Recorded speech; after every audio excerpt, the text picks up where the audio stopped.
Assalamu alaikum hürmetli vatandaşım. Leksimizden ikincisini başlayımız. Bu leksimiz köprek akli noktada, akli babda sözlendiği leksiya. Sebebi şu ki yakında Cungo Kompartiyası Merkezi Komiteti hukukni merkezleştirish bo'yicha bir qator xizmatlarni ishladi. Bir davlat bo'lib, bir mustabid davlat uchun hukukni merkezleştirishning zaruriyati zada qanchalik? O hamon merkezleştirilgen hukuk. Yana birleştirip merkezleştirirsen zaruriyeti qanchalik? Bu yerda ikki ehtimollar bor. Biri bu davlatda yani qattiq bostirishni yo'lga qo'yish. Turli sebepler bilen. İkincisi bu devlette belki siz biz oylamagan nayet zor bir islahat hareketinin baştan işidirin dilek verdim. Şunu bugün biz bu leksiyimizni hukukni qanday merkezleştirdi? Cungo Kompartiyası degen noktada sözlep ahırda bir iki cümlede özümüzün göz karışını işaretlep ötümüz. Siyasi büronun hukukunu merkezleştiriş, 5. katımlık zamanıvilaştırışını avval işga sürüş, avval krizli bir taraf kılış mavzulu haber 1. ayının 19. günü Dovi Torbit'de ilan kılındı. Makalını tanıştırıştan avval vatandaşlarımızga şundak bir hükümlü düşendirip koyaylı ki, mustabid devletlerde mübada İslahat hareketi yolu koyuluyken ya ki islahat hareketini yolu koymakçı bulunurken avval hukukni merkezleştirişke doğru geliyordu. Hukukni merkezleştirmegende her kandak işini başka elip çıkalmaydı. Ben oylayman ki hazır Cungo'da iktisadi islahat elip beriştin ve çonkorlaştırıştın, kengaytıştın hukum manasida etkan hiç kanda ahmiyeti kalmadı. 30 yıl öttü.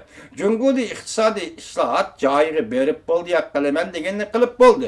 Lekin Cungo nöbette doğrudan doğru siyasi islahat ötemdi, ötmendi mesele müşiyede. Eğer ötmeydiğen bolsa merkezi hükümet ne için hukukunu merkezleştirin ibaret bu tertipni partiye içinde orunlaşkı orundu. 2015 yıl 1. ayının 16. gün Cungo Kompartiyası siyasi bürosu toluk bir yığın içip memleketlik halk vekiller kurultayının, devlet mahkemesinin, memleketlik siyasi kengeçinin, Ali Halk Sotu'nun, Ali Halk Teptiş Mahkemesi'nin, parti korupsinin hizmet lokalatını anlap öttü. Partinin rehberliğini ta'kidlaganda aldı bilen Merkezi Komitetinin merkezleştirip rehberlik kılışını ta'kidlab, bunu naiti negizlik siyasi tertip dep körsetdi ve düşendirdi. Demokratik merkezleştiriş tüzümü okşamaydıgan bu bir tarifi, kollektiv rehberlike texam okşamaydıgan bir tarifi şu boldu ki, merkezleştirip birleştiriş tüzümü hukukunu texamı merkezleştiriş ehmiyet bilet. Bu demek, hukukunu merkezi hükümet içinde birleştiriş. Birleştirgende yani hukukunu ayırıp elip çıkıp merkezi komitetinin içinde bir adamın koluğa merkezleştiriş. Bu birleştiriş, birleştirip merkezleştiriş dep ataldı. Ötken devirlerde Kompartiyanın negizlik teşkili tüzümü ve rehberlik kılış tüzümü demokratik merkezleştirişini ta'kidlab, demokratiya asasıda merkezleştiriş, avval demokratiya keyin merkezleştiriş, demokratiya bilen merkezleştiriş o'rtasida tengleştiriş, baraberleştiriş girişetdi. Bu kadın bu usul hareketkin yok. Hazır birli maksat buron yetti daimi ötkende 9 daimi hayat. Bu kadın 18. kurultaydaki 7 daimi hayat. Hazır buron kısıdır 9 daimi hayatının 9 sahabı için hukuk boyunca teşkili prensip ve iddiye prensip boyunca özünün hizmet dairesi işleydi. Bu kadın ben şundak buluş gerek idi. Bırak Reis Xi Jinping hazır 7 daimi hayatının hukukunu mu bir adam Reis Xi Jinping'in koluğa merkezleştirdi. Bugün Kompartiyanın demokratik merkezleştirişte ibaret teşkili tüzümünü seliştirganda hukukunu merkezleştirip bir adamın koluğa texamı aşkara birleştiriş bu kişilerini çonkur oygu saldı ve kişilerin dikkatini özüge tarttı. Yerlikli hukukunu merkezleştiriş bu buranğa konu tüzüm. Lekin bu katım yani küçeytildi. Merkezi Komitetin hukukunu sekreterinin koluğa merkezleştiriş. Biz başta ettik. Merkezi Komitetin hukukunu bir adamın ya sekreterinin koluğa merkezleştiriş. Eğer 2 yıldan bir Reis Xi Jinping'nin hukuk gücü özüsüz küçeydi değildiğen bolsa bu katım hukukunu birleştiriş merkezleştirişten partiya işide Reis Xi Jinping'in ordu muqimlaştırıldı, Reis Xi Jinping'in ordu bekitildi dep qarashqa boladı ve şunday deyishga bo'ldi. Abdur maqolasi mundaq ko'rsatdi. Tarixda mundaq bir qoida bo'lgan edi. Istihat elib bormoqchi bo'ladi ekansan, avval huquqni markazlashtirishing kerak. Biz boshda deb o'tdik, mana bu yerda deyilyapti. Istihat joyil qo'rg'onlarni elish deganlikdir. Her qaysi taraflarning manfaatini ta'minlashtirish kerak deganlikdir. Shundaq deyilib qolmasdan allaqachon manfaatga erishgan manfaat guruhlarining qo'rg'onlaridan bitchit qilish kerak. Demek bu eğer nokta. Jungo'da menfaat guruhi, menfaatlarlar guruhi allaqachon menfaatga erishganlar siyosiy o'rinda huquq va imtiyozga erishganlar. Jungo'ning siyosatini hozir kontrol qilayotgan odamlar dal mana shu odamlar. Yaqinda biz aytdik, millatlar masalasi ayrim bir siyosat belgilishi mumkin edi, biroq markazda to'sqinlik qilayotgan qattiq qo'llar bo'lganlikdan Reis Xi Jinping bu ishni qila olmadi deb shundaq dedi dalaylama dedi. Mana shundaq gap. Endi manfaat guruhi bu guruhning qo'rg'inni elish va uni tor-mar qilish, bitjet qilish uchun huquqni markazlashtirish kerak bo'ldi. Shuning uchun bu istihatni elib berish uchun intayin qudratli bir kuchni orqa tiyak qilish kerak. Ya'ni huquqni markazlashtirish kerak. Xitoy tarixida Wang Anshi, Zhang Zhujin qatorliqlarning istihat tashabbusini o'ttirib qo'yish to'g'ri bo'lgan edi. Biroq bu kishilar huquq bo'lmaganligi uchun o'zining istihat tashabbusini amaliylashtira olmagan edi.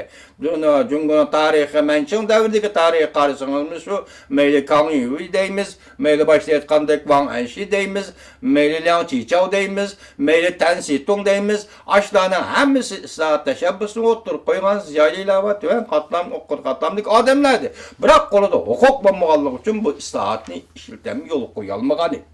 Buguncha agar Jungo'da buruqtimlik kayfiyatni buzib tashlab istihat elib bormoqchi bo'lganda nopozliq bir istihatchini o'ttirib chiqarish kerak bo'ladigan bo'lsa, demak bunda ahvolda huquqni bir odamning qo'liga markazlashtirish to'g'ri keldi. Shunga 1-oyning 15-kuni Jungo'ning Kompartiyasining markaziy komitetida ochgan yig'inda dal huquqni markazlashtirish masalasini muhokama qilib o'tishdi. Deng Xiaopingdan keyin Jungo'ning ichki qismida huquqni markazlashtirish bo'ldi-yu, lekin partiyaning ichida parchalanish, guruhlarga, mazhablarga parchalanish, imtiyozli tabaqalarga parchalanish, manfaat guruhlariga parchalanish orqali partiyaning Xitoycha aytganda markaziy komitetining huquqi chechilib ketdi. Demak, bu yerda huquqmishlik va qo'ldan ish keldigan bir odam o'tirib chiqmadi desin bo'ladi. Hozir qaraymizki, shunga 20 net yillab yoki Jiang Zemin Hojintao davrida isbotlaganda, mayli Xitoyning o'z deyishi bo'lsin, mayli vatanlik Uyg'urlarning so'zida aytganda siyosat Jungo'dan qaydan chiqmadi. Hatto 18-qurultayda Reis Xi Jinpingning yanida o'ltirib, vaziyat shunda shakllandiki, siyosat Jungo'dan qaydan chiqmadi deganda, Hojintao bu qatim 18-qurultayda sobiq Reis Hojintao Xi Jinpingning biqinda o'ltirib ko'z yoshi qildi. Ko'ringlar, 1 milliard 300 million nüfus va bir davlatning rais sekretari bo'lgan odam o'zining huquqini yurgizolmay yig'laydi desa bu nima deganlik? Hozir Reis Xi Jinping boshqalardan kelyapti deydi. Demak, buning oxirgi maqsadi nima? Tahu oshkorlanmadi. Biz hozir gumon bilan yoki faraz bilan qiyoslay aytamizki, iqtisodiy istihatni bu elib berib bo'ldi. Endilikda bu nima ish qildi degan nuqtada biz sizlarga bunday leksiyani so'zlayapmiz. Demak, sobiq rais 10 yillik birallik qilib, Hojintao atrofidagilar o'zining gapini o'tkazolmadi. Siyosat Jungo'dan qaydan chiqmadi. Bugun o'xshashli bir vaqtda manfaatga erishgan manfaat guruhlar, chiriklashgan kompartiya amaldorlari echibetish istihatdan foydalanib to'liq naf elib, istihatni texmi cho'nqurlashtirishdan to'salg'usiga aylandi. Hozirgi Parxorlar, xiyonatchilarga zarb berish harakati dal mushunda ehtiyojdan o'ttirib chiqdi. Bundaq bir ahvol buruqtin bo'lib ketgan bir jamiyatda, Jungo jamiyatida istihatni ta'kidlab berishning o'rniga qo'lidan ish keladigan bir rahbarga ilhom berib yoki barliq huquqni shuning qo'liga topshirib istihatni ilgari surish zarur bo'lib qoldi. Aptor mundaq ko'rsatdi. Jungoning bir necha ming yillik tarixida huquqni markazlashtirish, mustafidizmning dini har bir kishining engi singib ketgan. Shunga Jungo jamiyati bu mustafidizmdan hargiz hayron qolmaydi. Bu shundaq bir jamiyatdir. Mustafidizmning siyosiy tuzum shunga Jungo jamiyatiga ba'zi jihatdan muvofiq keladi.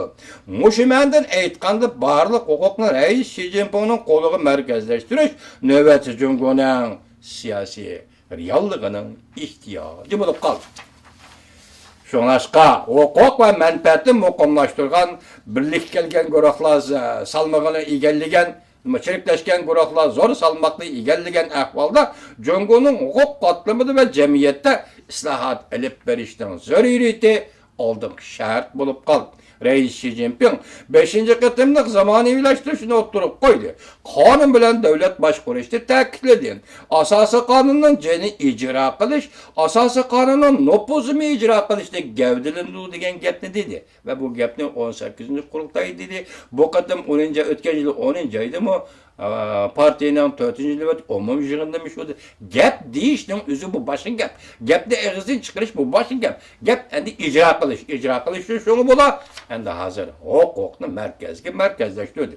Endi qaraymiz ki bugün huquq Reis Xi Jinpingning qo'liga markazlashdi. Islohotni to'sqinlik qilib atgan siyosiy kuchlarni bir taraf qilib etib, yo'lga qo'yilgan siyosat nima? 5. qitimliq zamoniylashtirish degan so'zning haqiqiy ma'nosi nima? Biz baştan ahir sözlep kelyapmiz.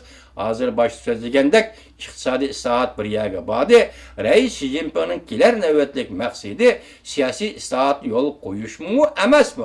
Bu to'g'rida bir shamol yoki bir uchor bir yoqdan keldimi yo'q? Undaqda nima uchun huquqni markazlashtirmoqchi? Maqsad nima? Yoki butun mamlakat bo'yicha bostirishni yo'l qo'ymoqchimi va yoki yangidan bir islohot, ya'ni kishilar kutayotgan siyosiy islohotni boshlamoqchimi?